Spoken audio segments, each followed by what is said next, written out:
Money is one now. There's one system of money. And the big decisions are made by few people and implemented in macro management worldwide. Oh, it's working. But we are not benefiting from that because we happen to be in the trenches. We're what my father called the poor bloody infantry, the PBI. We're not the privileged ones. But it's working. So they don't mind if there's hundreds of thousands of layoffs every day, or if... They don't mind the killings in Bosnia-Herzegovina. They don't mind the Holocaust. Any Holocaust, the Armenian Holocaust, the Jewish Holocaust, the Sudanese Holocaust, the East Timor Holocaust. They know all these things are going on. They supply the arms with which these Holocausts are performed. They don't care about the drugs. American chemical companies manufacture the chemicals necessary for the laboratories in Latin America, in Colombia and Peru, that make the drugs that are corrupting our people. They don't mind that. They don't mind that. That's money.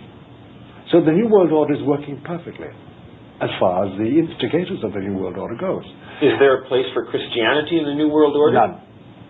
None. There is no place. There is for the moment. That's why they would like to get control of the papacy.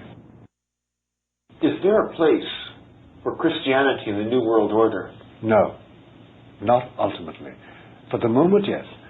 Those who are managing the New World Order see the church in its structure, in its visible organization, as a source of social stability. It's schools, it's universities, it's people obeying what they're told to do. If you can get a hold of that organization, you literally control the lives of nearly 1 billion people. Remember, we are almost 1 billion people today, nominal Catholics. If you get that in train, under control, think of the power you have. But for the idea that these people would practice contraception, would not practice contraception, would not practice abortion, would insist on social justice for all nations and the proper distribution of wealth, superfluous wealth, who would vote against war as a means of making money. I mean, remember, the merchants of death make money on war, as they do in Bosnia-Herzegovina now, as they do in Somalia, as they do in Indonesia, as they do in Africa, as they do in Angola, as they do in Latin America, as they do in Europe, as they do in Armenia. All that will be wiped out. Oh no, there's no place for that. Behind it all, Bernard, there is this mysterious thing which we must touch upon. And we can't say much more than what I'm going to say. There's no doubt about it that it's not merely that there are a crowd of men and women who are, strictly speaking, Luciferian. That is, they believe that this universe is dominated by an intelligence which is intracosmic, which is worldly, which is not God. It's Satan, really. And that if they carefully follow the dictates of this spirit of intelligence, they will create a safe and happy world for some people, for themselves. But there's much more than that. We have sufficient evidence to know that within the Roman Catholic institutional organization, Satan has been enthroned.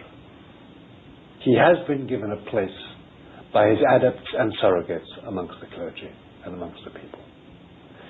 And one of John Paul II's difficulties today is that he is frustrated because within the fold, within the sanctuary, as Paul VI said, there's now a positive influence by Satan who has servants among us.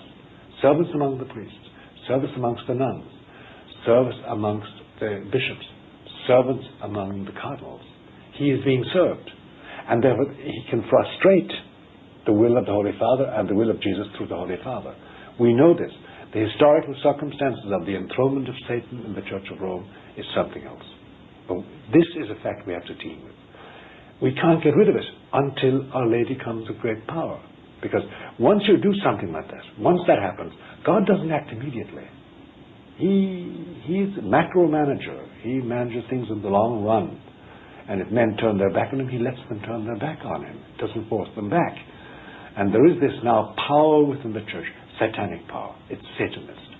And it is influencing our actions and decisions as bishops and as priests and as cardinals and as administrators of the church. Until Our Lady comes and cleans that out, sorry pal, we have to carry it and fight it. That's why Satan has such power today. That's why there's such corruption. That's why grace can't work.